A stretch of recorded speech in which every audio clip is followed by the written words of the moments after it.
I really hope you enjoyed this video. Subscribe, like, and click the bell to be notified of more fantastic music content just like this.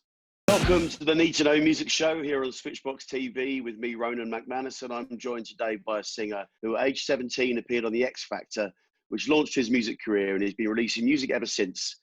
And also recently has appeared in a rock musical, American Idiot. Please welcome Luke Friend. How are you? I'm good, man. How are you? Yeah, I'm not too bad. Not too bad at all. How have you been recently? This year's been a bit strange, isn't it? This year has been, this year's probably been definitely the strangest year in my life, probably in my parents' life as well. Just been, I mean, amongst all of the, obvious news and everything like that with COVID, I've been trying to move. I've been trying to move house as well, so move flats. So it's been interesting. Yeah, my brother moved from America, got a new job in Manchester, and had to quarantine all his stuff. So he was like sitting on garden furniture for the first part of his living in his new place for weeks because all his stuff was in quarantine. So it's not the easiest time to be moving around. Yeah, it's not, because obviously all the restrictions you want to respect when you're going for a viewing. You want to respect everyone else's like rules and regulations. So you got a mask on. You're trying to talk to people and go, all right. But apart from that, it's been all right creatively. It's been pretty interesting because I write a lot as well as with like a bunch of good mates of mine. I've just been writing stuff at home and loads of stuff like that, trying to be creative, because I think for a couple of months I was pretty, like everyone else, still am, down about the whole thing. For performers especially, I think it's a very difficult, for all of us in the arts industry, it's pretty abysmal. Absolutely. I mean, it's not just the performers, it's all the crew and the sound men, the lighting men, the venues, and that's like, it's just, the whole industry is just completely on its knees. But as far as what, the time at home seems to have given us time to be maybe a bit more sort of introspective, and a chance to sort of maybe take a look at things, songs we had knocking around, or bits and pieces of things. So what have you? So you've been writing quite a lot, and have you done some of that Zoom writing thing? Some of that. Yeah, I've not really tried it out. This is probably, I'm a bit of a novice with Zoom. I've literally been, I think I did a game, like a little with a couple of friends. We did like this, like quiz thing. I'm not the biggest fan of quizzes, but I did. I'm not good at them either. But basically, I tried it out once, and there was like, sometimes there could be delay and stuff like that. Right now, it's really good. But like when you're playing, I think it depends. If you're playing music over the top, you can't. There's the slight delay that works in a conversation just doesn't work. You can't play together, can you? It's like but we've been slight trying. delay, which makes it impossible. Yeah. It's been mainly. I tell you what, it's been mainly like voice notes. So we've been like me myself, Ryan Keane, who is a great musician from Devon, who lives in London, who I write with a lot. Dan Dare and Johnny and people like that. These are all people who are writers and producers. They're great people, and they're like also like my best mates, which is really nice. So it's a little hub. So it was weird not seeing them for a while, because I've been in the studio like every other day, sort of thing. But we've been trying to do like voice notes and send over ideas that way, sort of thing. So that's how we've been getting by with the writing stuff. So you're literally recording something into your phone or whatever, and sending it off, and receiving it back.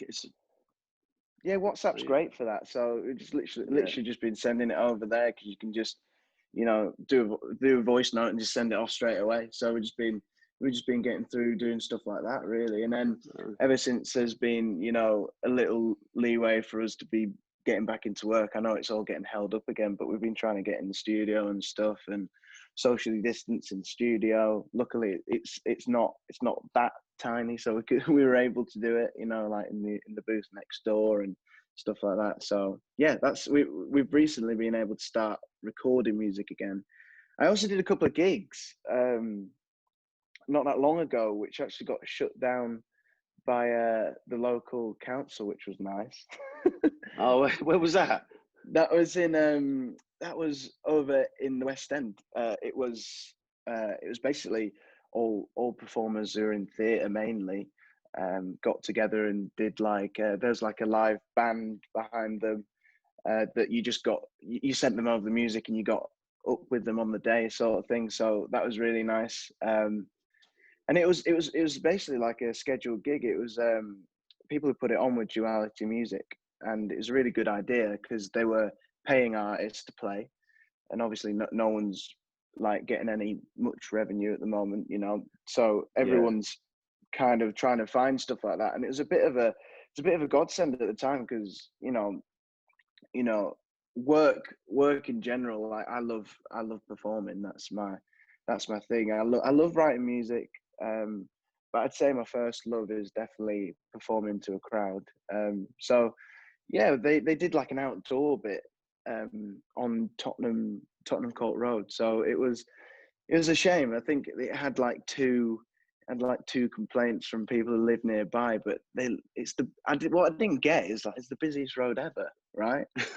Tottenham Court Road is a busy road. Like how are we disturbing you as much as like the buses or cars? I moved here for the peace and quiet, and I'm not enjoying this. Exactly. Move to the countryside if you're that bothered about it. But it's getting put back on again. I think they're putting new restrictions in and stuff. They've talked to the council, and I think they're going to use like headphones and stuff like that, and like make it all, you know, it's like a silent disco. Yeah, almost. Yeah, which I think's absolutely amazing that they're getting to do it because they're just wanting work for artists basically. So that is a great little setup, which I'm looking forward to getting involved in again. So hopefully that'll start going fruition again. Have you done much of the live stream stuff? Yeah, I mean, I've always loved live streaming. I've been trying to do like the cover stuff, and I almost used this quarantine as like almost like a break as well. I thought if everything's getting shut down, anyone with the right mind, I think, would think, well, right, live streams, online content. But I kind of just touched away from it for a bit. You know, I was always on it anyway. So the thought of me being on it even more, you know, it was like, okay, that might be a bit intense. I'm always on my phone anyway, and you know, I'm never off the thing. So I was hesitant to do some stuff. I recently shaved my hair off, which was fun. I saw that. I was going to ask you about that. Yeah. Yeah. That was that was kind of like a recognizable thing, the hair. Because it was sort of long during the X Factor days, and it kind of went real dreads, didn't you? You did proper dreads then. And then that was just the start. That was just the start of the dreads, actually. Back on the show, it was literally it was all wiry, and then it started turning into dreads. I think I had a few dreads by then on when the live shows started. I think the audition wise, it was still very early on. Like my hair grows really fast, so pretty lucky with that. But shaving it off for charity was pretty intense. That was the biggest live stream I've done so far. So. Well, so what were you meant to be doing this year then? What plans were ruined then? I think mainly for about the past 2 years, I hadn't done as many summer shows as I wanted to do. So I'd actually been like booking a lot of stuff in. I was trying to set myself a challenge and do as many gigs as possible this year. As funnily enough, in January, I was actually getting it all together.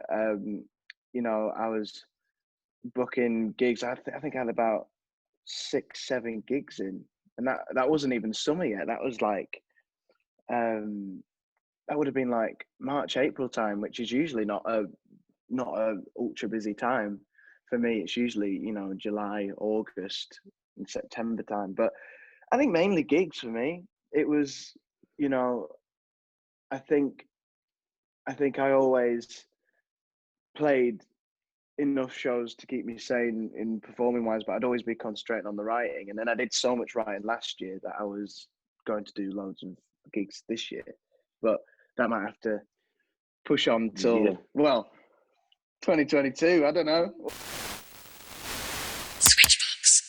It's been difficult for everyone, absolutely everyone. You know, I mean, I've had a couple of like injuries as well, which has been funny. I fell off my bike the other day. What did you hurt? I actually fell off, and I don't know what I did to my left arm, but I smashed it up pretty bad at the time. It's quite embarrassing, to be fair, because I came off the main road, so I was literally safe. I was coming off to go home, and it was a really dark area with bushes and everything, and there's like a little lip, essentially like a little grey rail that you didn't see in the dark. I had my lights on and everything, but I was basically just riding along and then didn't see it and just flew over my handlebars, which is pretty funny. Oh God! But my arms are okay. It all sounds doom and gloom, but I actually found it pretty funny. It's a story that I kind of laugh at now. It happened about 2 weeks ago, and my arm's fine. So I thought I fractured it maybe because it wasn't broken, because I could move my fingers. But the weirdest thing was, because I've been lucky and I've broken fingers, but I've never broken any arms. So like when it was like in this position, and I couldn't move it for ages. And these two girls were really lovely, helped me out. They were like, "You should call 999 and stuff." I was like, "Well, I think I'll be all right." And they're like, "Can you move it?" I was like, "No." And they're like, "Oh, it could be worse than you think." So it's all a big stress, but at the time, yeah. With music, it was always something I loved when I was younger. My parents always used to laugh and at the fact that when I was younger, I used to love music that a lot of, I guess, kids my age wouldn't be necessarily as bothered about. So like James Brown was one of them. James Brown was a big one, actually. We used to have a record player, so my mum and dad have always been quite into music. We've not had many musicians or anything like that in our family. My mum was a dancer, but in terms of singing and stuff, there hasn't been in our family tree. But yeah, that's how we got into it. And essentially, they knew I loved music from an early age. And then mum was like, I've always loved performing, so I did Amdram. I went to a place called Debut Theatre School in Leeds. So I had a big love for theatre for a long time, and that's kind of what stemmed it. I never knew I could really sing or anything until, you know, I joined a choir and everything like that, even when I was like 8. So I was like, that's kind of how it all happened. And then guitar-wise and stuff like that, I sort of that was something I think was a big influence to where I moved.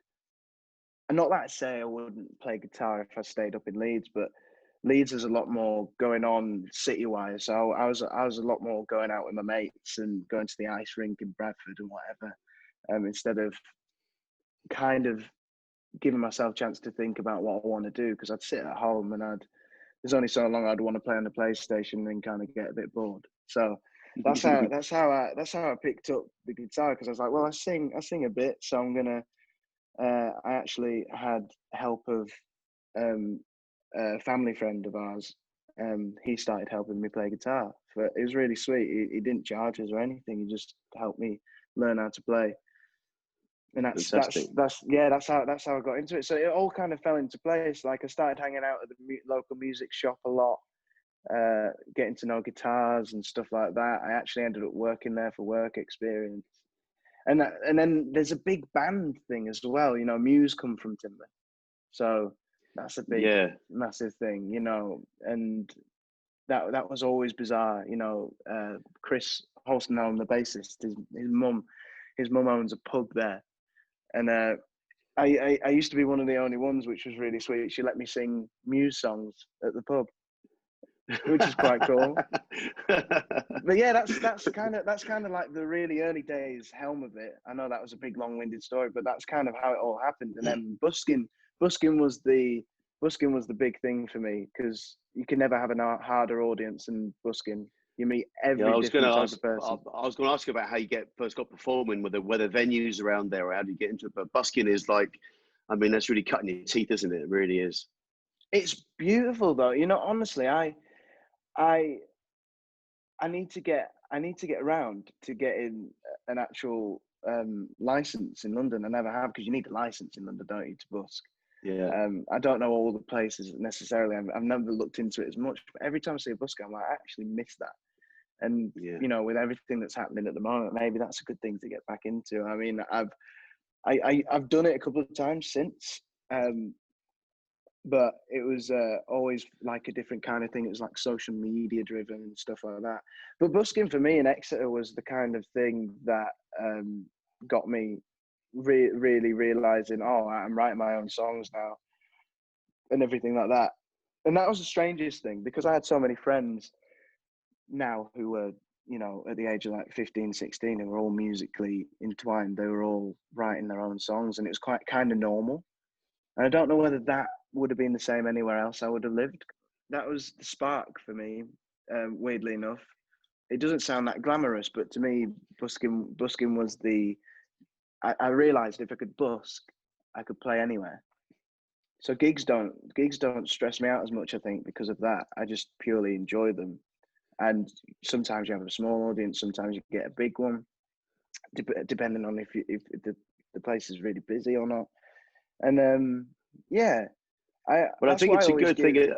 I think it's a good thing. There's a lot of artists have done that. I mean, Dermot Kennedy famously busked around Dublin, you know, and there's plenty of... there's still a big thing with that, you know. Glenn Hansard still goes out and does things for charity and stuff, and obviously Ali Sherlock is built her whole career on that, the girl that busts around Dublin, you know.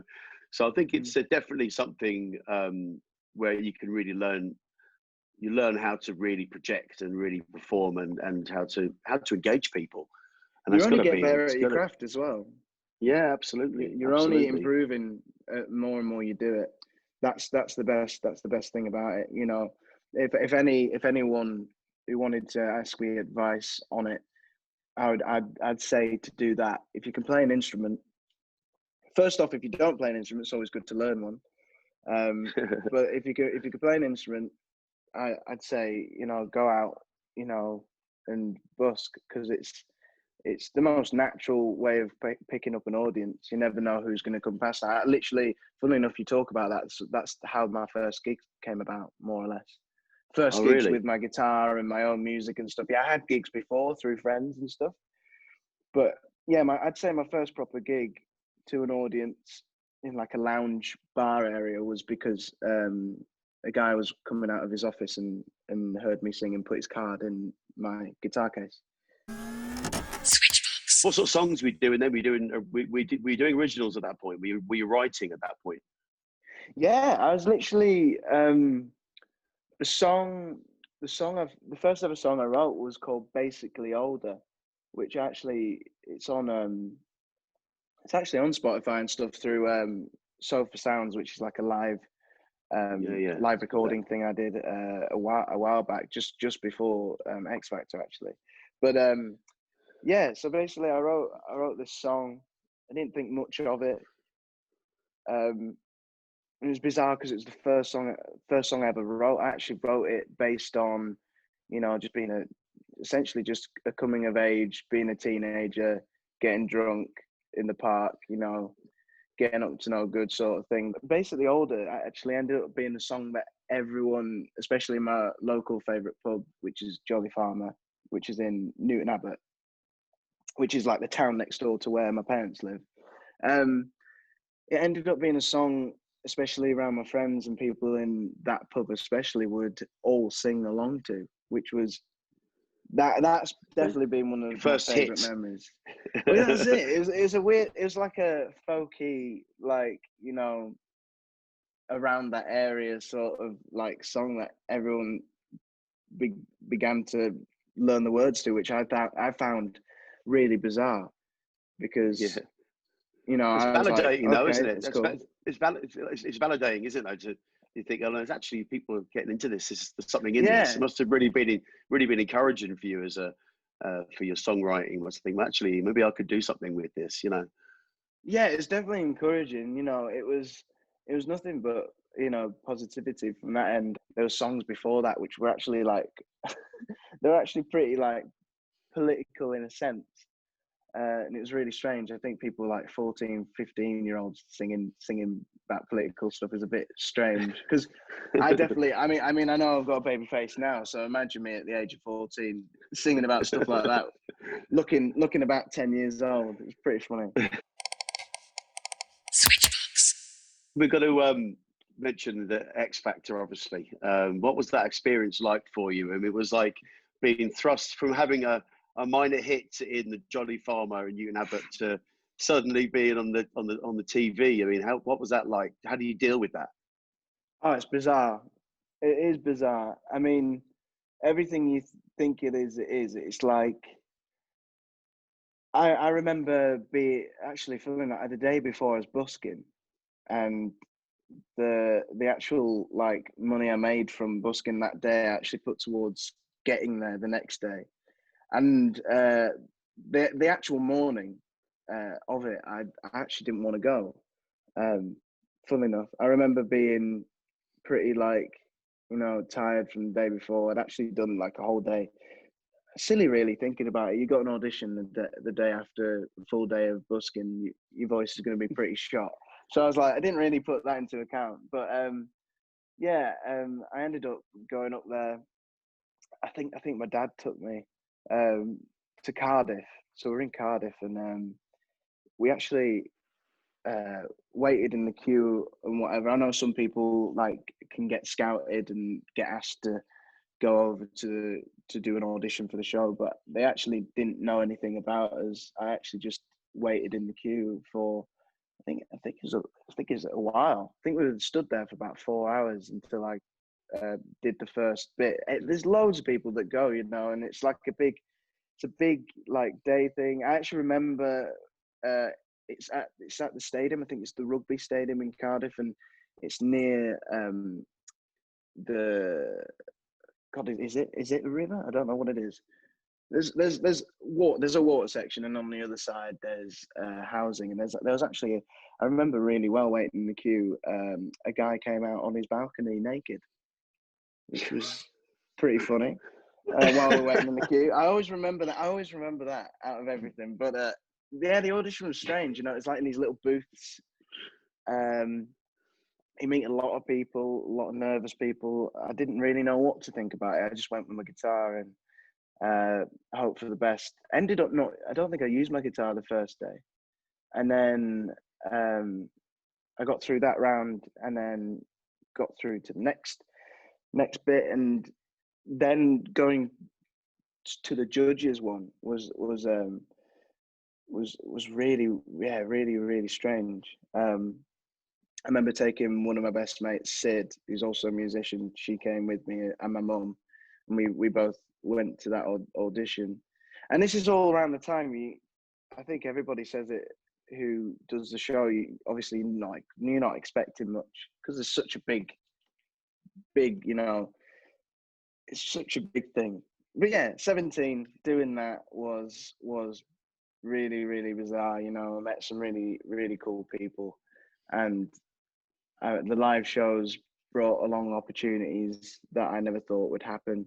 1 week I did Seal, Kiss from a Rose, which I was really nervous about doing because I didn't know how many people who watch the show would know that song particularly well. I'm a big film buff, so I knew it was from Batman. I've always loved Seal. I love Crazy and stuff like that. And I actually ended up meeting him in a studio in Notting Hill. Yeah, the producers set it up as a surprise. So I remember being really moody. It was about 2-3 weeks into the live shows, and we're busy. Like the format is mental in the week, and we were living in a house, and they woke me up really early, and we got to this. I was at a coffee shop at like 6 a.m. or something like that, and I was like, why am I here so early? And ended up being there for quite a while. And I was like, I don't know what's going on. And then they walked me around at about 10 a.m. We walked around to a studio, and there's Seal just sat there. And he actually, the long story short is that basically I was a bit starstruck, and he was like, "Oh, I loved your cover of Kiss from a Rose. It's one of my favorites." I was like, "Oh, okay, that's insane."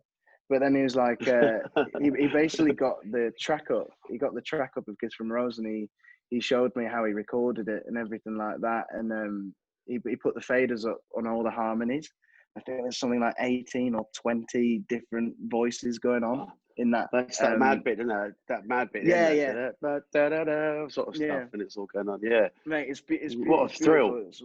It was incredible. It was my first kind of experience. I've had experience in the studio before, but that was like a proper, like, it had like the big desk, everything like that, you know, like hardly any windows. I was like, yeah, this is cool. And it was, you know, I met so many people like that, and that was one of my favorite things, as well as doing the show, and like somehow, you know, getting through to third place was something I never expected. Yeah. But meeting some heroes along the way was the icing on the cake. So I had a great experience there. It was really, really good, really, really fun. I was going to ask, what was it like doing the duet with do the duet with Ellie Goulding?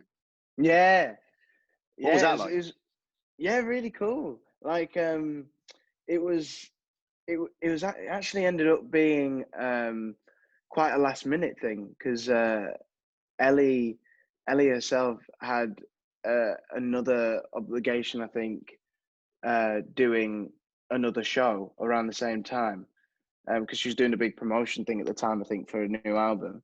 And yeah, it's really, really, really cool. We actually rehearsed at a house, which was bizarre, but we were like in the front room rehearsing this song that we're later going to duet on live TV. She's super nice, man. She was always, you know, she was really gracious and stuff like that. She asked me how I was before we went on, if I'm all right and if I'm ready for it and stuff. And yeah, it was a nerve-wracking experience, especially when you're singing their song with them.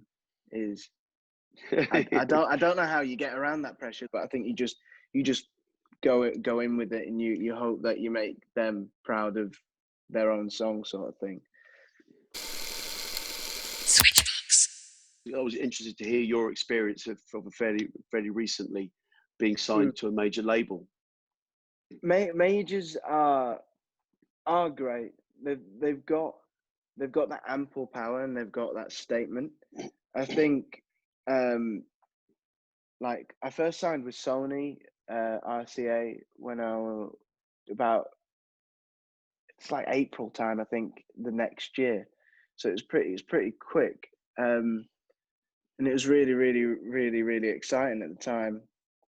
And also management, I got management on board and everything like that. I think I had one day of meetings with managers, and it was like, I think I had like 18 management companies in one day, just like asking all the, you know, I was asking all the same questions and stuff. So just like trying to see which the right one was for me. And yeah, it was like the next step up, and it was crazy. I remember going into the office. It's a really cool, like, Sony have like really cool offices and stuff, and meeting all the heads and stuff like that, and people would be working on my stuff. And yeah, I remember it wasn't that long, I guess. I say it wasn't that long, probably a year. Actually, it was probably a year after I signed with them, we finally released something. I don't think it was until 2015, if I'm correct. Hole in My Heart was... You are. That's right. Yeah. It was till 2015, yeah. Yeah, Hole in My Heart was then, and that still remains a very big song of mine to this day. It's strange. I mean, I think it's very cutthroat. I think the business always is. I don't think you can be too... I think you could always get like down about, oh well, we didn't then release another single or whatever. But then obviously I signed with BMG. That was like another opportunity in Germany.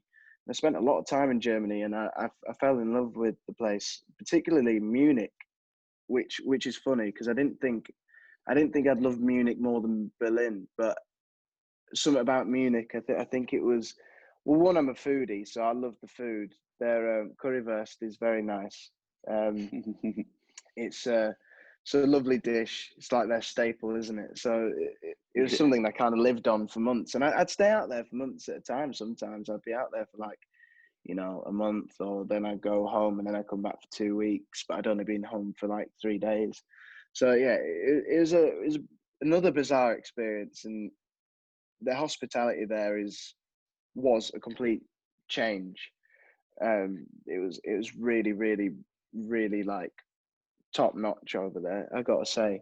But yeah, again, it's just whatever comes off. I think looking back now, I think it's kind of when you release and how you release, all these factors come into it.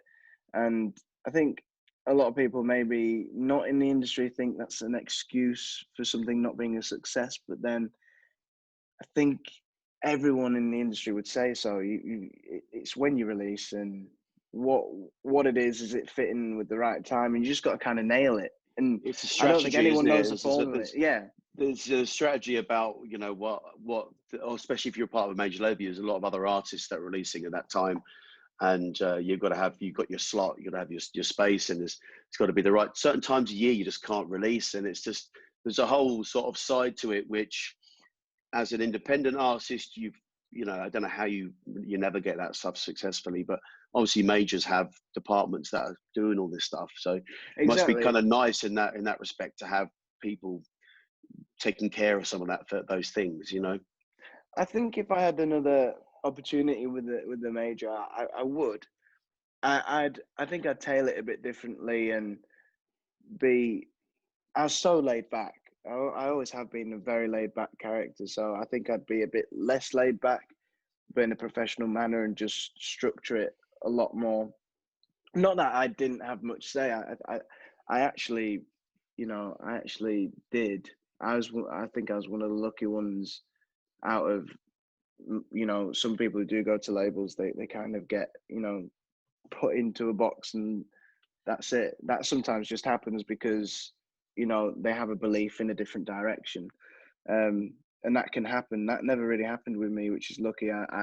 I got put in studios and I wrote all the songs myself, which was the biggest compliment and plus for me, because I wasn't just getting sent songs and going, all right, I'll vocal that and see what happens. That would have been my worst nightmare personally. And I was never going to do that, no matter how big I thought a song was going to be. I was like, unless I've got writing on it, I'm not gonna release that, because there's not much point. I think that goes more with saying, because I had another release, the Take on the World, which I probably had the least involvement with, and I actually loved the song. I think being 24 now and playing that song, I think it's it didn't age well alongside with me, but that's just my own opinion on the music, I've released from the past. But then you can always change that in the future and stuff. I mean, it's all a learning, all a learning curve and stuff like that. Funnily enough, it's one that does really well live, so it's always one that everyone participates and stuff with. But yeah, I mean, being an independent artist now, it's definitely a lot different, and I work completely on my own now, really. It's doing all the books myself and stuff like that, but I really don't mind it. I do want help later on down the line when I'm getting a bit more, busy with the gig stuff, with writing and stuff. I don't really need anyone to do that for me, because I know everyone who I write with, and I've messaged them and whatever. But I'm with an independent label at the moment, so I'm with Humble Angel, which I've been releasing. Yeah, I was going to ask you about Humble Angel. I did a bit of research on them, and it's a really interesting, innovative label. They're sort of streaming only, or the streaming focused at least, and it seems to be a new kind of way of looking at it. I was quite interested in what and how they do. What's it like being an artist working with them? It's super chill, actually. Like, I release when I want, and there's no kind of structure, because I think in my head, I've always been, I think it's maybe a bit of a ballsy move or whatever, but I never really worry about when I release, because I'm not I think if you worry too much about that, then you're not looking at what's actually important. Like what's important, yes, okay, you can't deny it is. If it's a really quiet month and you're not as big as some other artists, it is good to release them and get your head in. You know, it's a weird thing, but at the same time, it doesn't really matter because people who like your stuff are going to listen to your stuff. It's always been that's something that will never change. We've got this whole digital era now, but something that will never change is that people who genuinely like music, it goes without saying they'll listen to it. And I was going to say with your exposure on X Factor and that sort of raised your profile. Were you able to keep that audience and you still have a good sort of listenership now? I think I still have. Yeah, I definitely do have a loyal fan base still. Was it as big since the show? No, I think that's never. I think that's the same with every single person who goes on a show like that, because you've got to think of the audience you're playing to. You're playing to an audience who, on a Saturday and Sunday, they will chill indoors and they will watch TV. That's why they're watching you on TV. And yeah. I did it I used to be a big, watcher of X Factor and stuff like that. I know it's been quiet the past couple of years, but like, especially with a show like that, I used to watch it all the time. And does it mean that I'd always follow the artist afterwards? No. So coming from being an audience member myself, I think you've got to wrap your head around, you're gonna get a chunk of people who will really be into what you do, and that's amazing. And that should be enough, I think a lot of people think that's going to be their life for the rest of their time on this earth, and I never ever thought that, because me as a listener myself, I wouldn't say I even listen to much new music. I do for inspo and realizing what's in and what's going on, but kind of just stick to my own thing. And I'm a big like 60s rock fan and stuff like that. I listen to a lot of like Rolling Stones, and I'd say between 60s and 70s era is my big thing, and apart from like certain new bands like Tame Impala and stuff like that, I love their music. And there's a guy called Colter Wall who's like a Western singer, and if you haven't checked him out, it's like he smoked Johnny Cash's ashes. He sounds like his son. It's really weird, but he's someone I recently listened to. So there's always inspiration there. But like, well, we actually do normally ask for a recommendation part. So you've naturally segued into that, which is great. So, well, they couldn't be any different. But Tame Impala and Colter Wall, they're really good. Excellent. Yeah, it's strange. Like, I think I definitely know from now I'll be building up a fan base again, because I definitely have been quiet on the Instagram, front and everything like that. But that's because I wanted to be. I wasn't going to force myself to do something I didn't particularly want to do, because it would have just come across forced. So like, whenever I post, it's because I want to, and stuff like that. It's a bit like releasing songs. I don't really mind when it is. I try and season it in terms of how would that song sound in summer? Would that make sense? I try and just keep it as simple as that. Would I release a ballad in the heat of summer? Probably not. It's a bit strange to do that. You want everyone to kind of go with the times. I mean, my favorite seasons are winter, so I'd listen to summer songs then. But I guess there's no rules to it. That's the most difficult thing. I'm waffling on. You're working on your instinct, though. I mean, that's you go with your instincts, and that's all you can really do as an artist, I suppose. Just do what you think is right. Each decision you got to make, just make it in the best way you think it's going to work. If you're really worried about it, it usually means, in terms of the way I think, if I'm really stressed about it, it usually means it's a good thing. Switchbox. Like the last release was probably one of my most personal, and like I sort of It was called Wonder, and that's my latest release. And releasing that, you know, was difficult. It's about my friend who passed, and it was like it was weird for me because touching on that subject, I never really, you know, I'd expressed about love and friendship and stuff. You know, that was always like the segment with past songs, and then this one was a bit more of a niche kind of thing, and everyone knew how personal it was, and I'm very proud of the song. It's probably my favorite song I've ever written. I wouldn't necessarily say it's the easiest one to play, so I wouldn't say I always look forward to playing it because it's a difficult one, but like I'm certainly proud of it. I think it's the most proud. I literally didn't mind how it did or anything like that. I was just happy to get it out there, which was refreshing because I think in the past I've always been like, okay, you know, how many people have heard it? How many people haven't? Let's keep posting it out and whatever. So yeah, it was nice. It was nice to just be relaxed about that. But yeah, and was that cathartic for you to get that song out there and have those fairly raw personal emotions kind of out there? Was that? Yeah. What was your takeaway from that? I think for me, like, I think it was the first time for a while where I was like, oh, first time I'd noticed. I think a lot of my friends and family and fans also realized it a lot more before me. Don't think I gave myself enough credit, but I think this was the first song where I was like, oh wow, okay, I've really grown up now. If you kind of segue it all the way back to basically older and the songs I wrote in the band, although I love them, some of them are really good, and I look at the lyrics and I'm still proud to this day. And I'm like, oh, that's cool for a 14-year-old to be writing about that.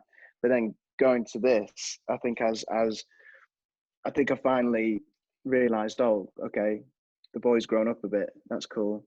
I can move on from that now and realize that there's an even bigger sense of maturity in the stuff I'm writing, which is really a positive thing for me.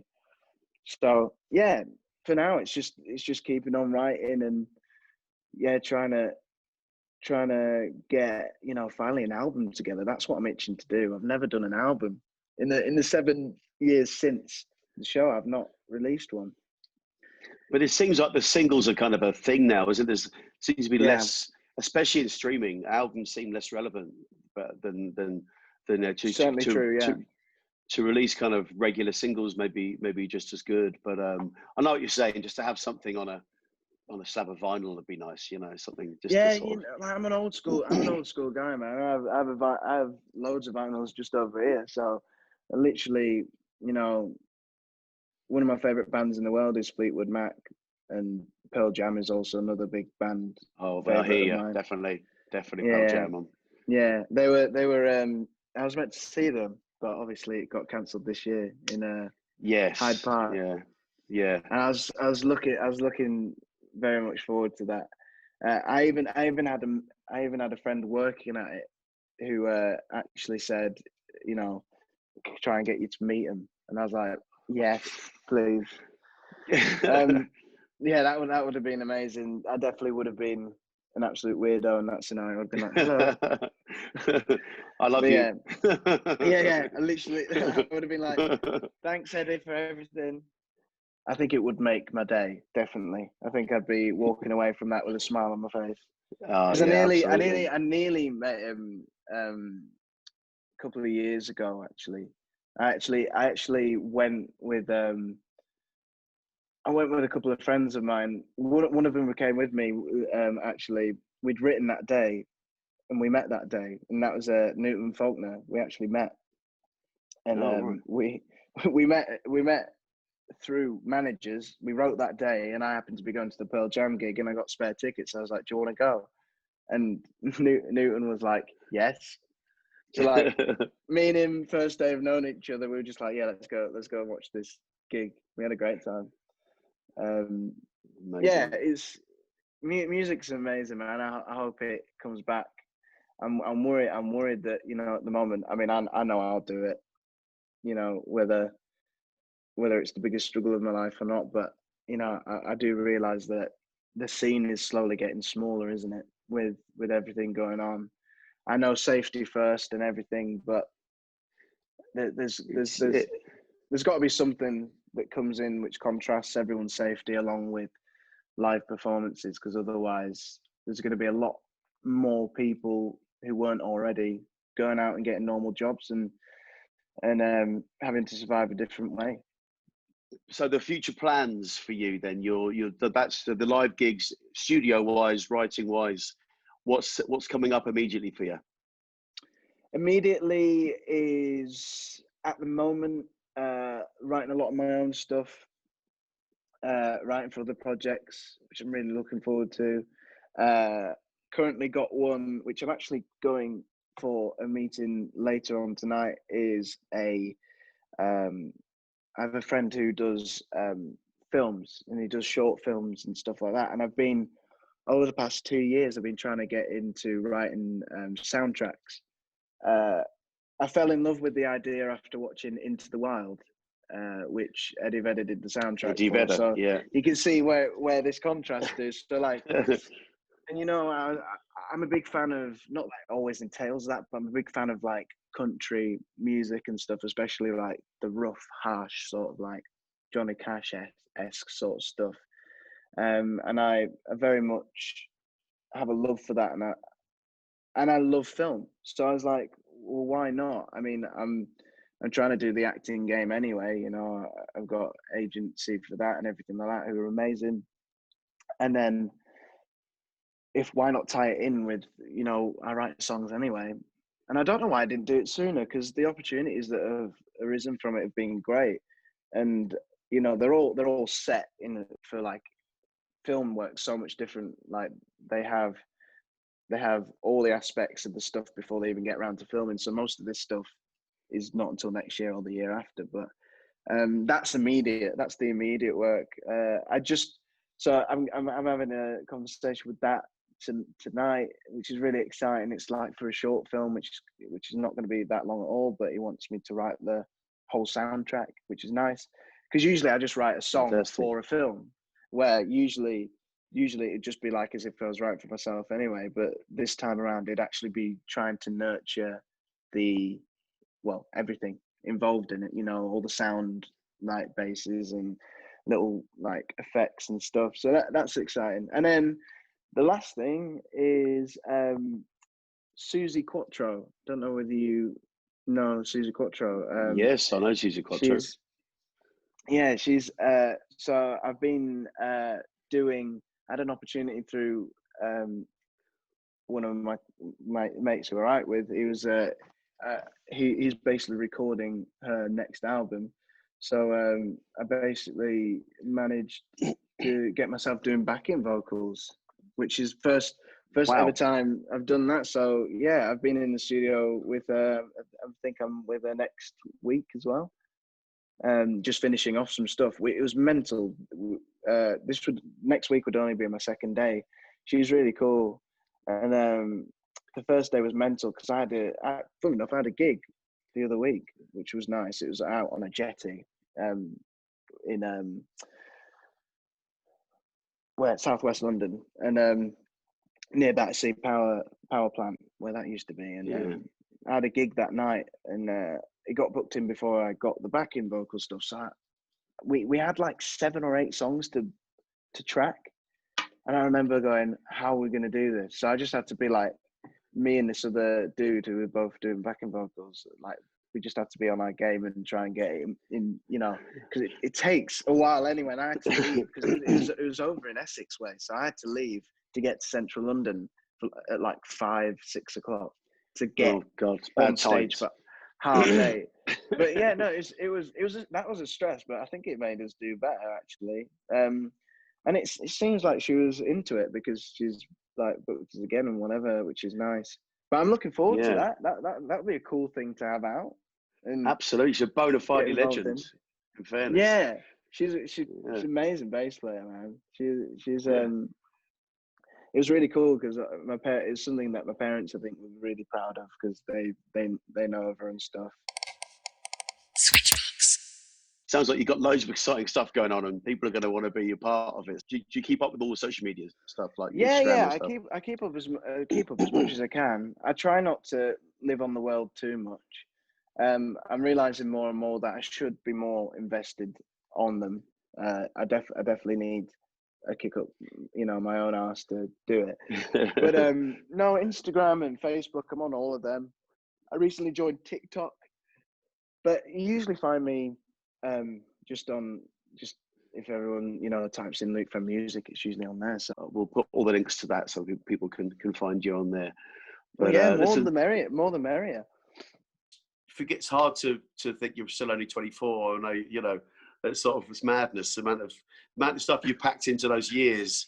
It seems like there's plenty more road ahead of you. So, mate, thank you for having me, man. It's been really cool. But I literally feel like I haven't packed in enough. Maybe it's maybe I'm just crazy like that. But there's plenty more to do. There's plenty more to do yet.